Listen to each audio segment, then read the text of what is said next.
Selamat sore Ibu, perkenalkan nama saya Mariana Prianijo, biasa dipanggil Jo.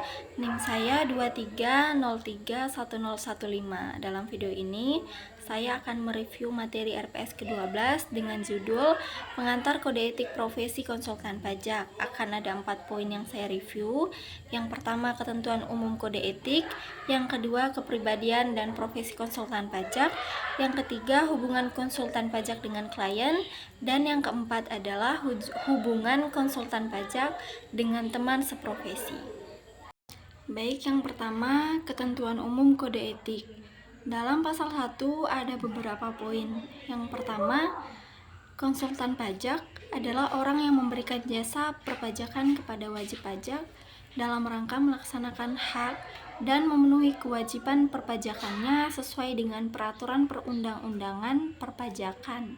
Yang kedua, pajak adalah semua jenis pajak yang dipungut oleh pemerintah pusat, termasuk bea dan cukai, dan perpajakan daerah serta retribusi yang dipungut oleh pemerintah daerah berdasarkan peraturan perundang-undangan yang berlaku. 3. Perpajakan adalah hal-hal yang terkait dengan pajak. 4. Jasa perpajakan adalah jasa yang diberikan konsultan pajak berupa jasa konsultasi perpajakan, jasa pengurusan hak dan kewajiban perpajakan, jasa pendampingan wajib pajak dalam rangka pemeriksaan pajak, dan sengketa perpajakan, termasuk perpajakan daerah pada Direktorat Jenderal Pajak, Pengadilan Pajak, Mahkamah Agung, pemeriksaan bukti permulaan, dan penyidikan tindak pidana di bidang perpajakan. Yang kelima, teman seprofesi adalah orang atau mereka yang menjalankan praktek di bidang perpajakan maupun hukum pajak sebagai konsultan pajak sesuai dengan ketentuan perundang-undangan yang berlaku. Yang keenam, pengawas mempunyai kewenangan mengawasi pelaksanaan kode etik konsultan pajak sebagaimana mestinya dan berhak menerima dan memeriksa pengaduan terhadap seorang konsultan pajak yang dianggap melanggar kode etik konsultan pajak. Yang ketujuh, pengawas bidang kehormatan membentuk majelis sidang yang terdiri dari 3 orang untuk melakukan pemeriksaan dan mengambil keputusan atas pengaduan pelanggaran kode etik. Yang kedelapan, kode etik adalah kaidah moral yang menjadi pedoman dalam berpikir, bertindak, dan bersikap bagi setiap orang dalam melaksanakan tugas profesi secara profesional, objektif, independen, dan berdedikasi tinggi serta penuh tanggung jawab. Poin yang kedua adalah kepribadian dan profesi konsultan pajak. Pasal 2 berbunyi, konsultan pajak Indonesia adalah warga negara Indonesia yang bertakwa kepada Tuhan Yang Maha Esa, bersikap satria, jujur dalam mempertahankan keadilan dan kebenaran, dilandasi moral yang tinggi, luhur dan mulia, dan yang dalam melaksanakan tugasnya menjunjung tinggi hukum, Undang-Undang Dasar Republik Indonesia tahun 1945. Berikut, poin yang ketiga adalah hubungan dengan klien. Dalam pasal 4 berbunyi, dalam hubungannya dengan klien, konsultan pajak wajib yang pertama menolak untuk memberi nasihat dan bantuan di bidang perpajakan pada setiap orang yang memerlukan jasa perpajakan dengan pertimbangan karena tidak sesuai dengan keahliannya atau bertentangan dengan hati nuraninya tetapi tidak dapat menolak dengan alasan karena perbedaan agama, kepercayaan, suku, keturunan, jenis kelamin, keyakinan politik, dan kedudukan sosialnya. Yang kedua, menjunjung tinggi integritas, martabat, dan kehormatan, di mana ini terdiri dari 1. Dengan memelihara kepercayaan klien. Yang kedua, menjunjung tinggi integritas, martabat, dan kehormatan, di mana poin ini terdiri dari beberapa subpoin lagi, yaitu 1. Dengan memelihara kepercayaan klien. 2. Bersikap jujur dan berterus terang tanpa mengorbankan rahasia penerima jasa. Lalu poin yang ketiga, bersikap profesional. Di dalamnya terdiri beberapa subpoin lagi, yaitu yang pertama, senantiasa menggunakan pertimbangan moral dalam pemberian jasa yang dilakukan. Yang kedua, senantiasa bertindak dalam kerangka pelayanan dan menghormati kepercayaan masyarakat dan pemerintah.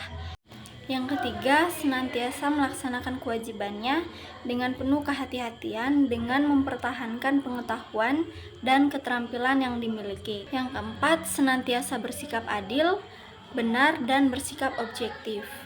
Lalu poin yang keempat adalah menjaga kerahasiaan dalam hubungan dengan klien.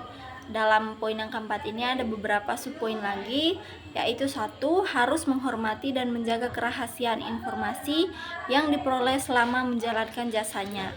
Yang kedua, tidak menggunakan atau mengungkapkan informasi tersebut tanpa persetujuan, kecuali diperlukan atas perintah undang-undang atau atas perintah pengadilan untuk mengungkapkannya.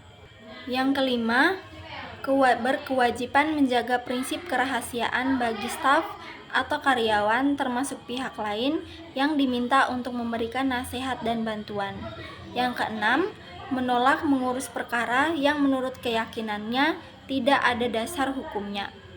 Yang ketujuh, mengundurkan diri apabila timbul pertentangan kepentingan antara pihak-pihak yang bersangkutan. Lalu, dalam hubungannya dengan klien, konsultan pajak dilarang untuk melakukan hal-hal berikut. 1. Melakukan kegiatan profesi lain yang terikat dengan pekerjaan sebagai aparatur sipil negara, kecuali di bidang riset, pengkajian, dan pendidikan. Yang kedua, meminjamkan izin praktek untuk digunakan oleh pihak lain dalam menjalankan pekerjaan yang diberikan klien. Yang ketiga, menugaskan karyawannya atau pihak lain yang tidak menguasai pengetahuan perpajakan untuk bertindak memberikan nasihat dan menangani urusan perpajakan klien. Yang keempat, melepaskan tugas yang dibebankan kepadanya pada saat yang tidak menguntungkan posisi klien atau pada saat tugas itu akan dapat menimbulkan kerugian yang tidak dapat diperbaiki lagi bagi klien yang bersangkutan. Lalu yang kelima, memberikan petunjuk atau keterangan yang dapat menyesatkan klien mengenai pekerjaan yang sedang dilakukan. Yang keenam, memberikan jaminan kepastian kepada klien atas penyelesaian pekerjaannya. Yang ketujuh, menetapkan syarat-syarat yang membatasi kebebasan klien untuk pindah atau memilih konsultan pajak lain. Yang kedelapan, menerima setiap ajakan dari pihak manapun untuk melakukan tindakan yang diketahui atau patut diketahui melanggar peraturan perundang-undangan perpajakan.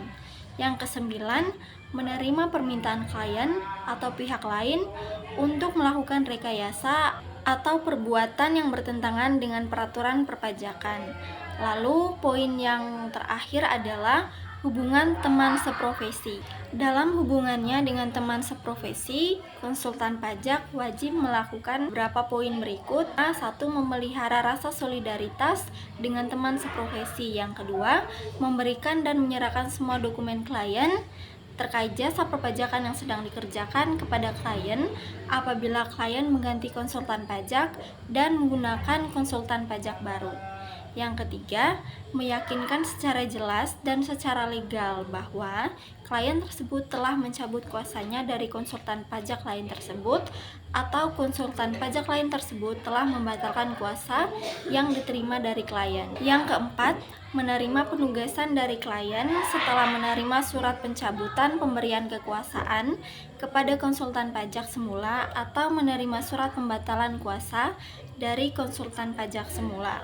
Yang kelima, mengingatkan kepada klien untuk memenuhi kewajibannya apabila masih ada terhadap konsultan pajak semula. Yang keenam, memberikan informasi secara tertulis kepada pengurus pusat bidang kode etik dan standar profesi apabila ada keberatan-keberatan terhadap tindakan teman seprofesi yang dianggap bertentangan dengan kode etik konsultan pajak. Yang ketujuh, memberitahu pengurus cabang setempat apabila ada pembukaan cabang dari kantor konsultan pajak yang terdaftar di tempat lain. Lalu dalam hubungannya dengan teman seprofesi, konsultan pajak dilarang melakukan beberapa hal berikut. Yang pertama, menarik atau merebut klien yang diketahui atau patut dapat diketahui bahwa klien tersebut merupakan klien teman seprofesi. Yang kedua, membujuk karyawan dari teman seprofesi untuk pindah menjadi karyawannya. Yang ketiga, menerima klien pindahan dari teman seprofesi tanpa memberitahukan kepada teman seprofesi tersebut. Yang keempat, menyiarkan melalui media massa atau cara lain atas keberatan-keberatan tindakan teman seprofesi yang dianggap bertentangan dengan kode etik konsultan pajak. Baik, itu saja video review dari saya. Terima kasih sudah menonton.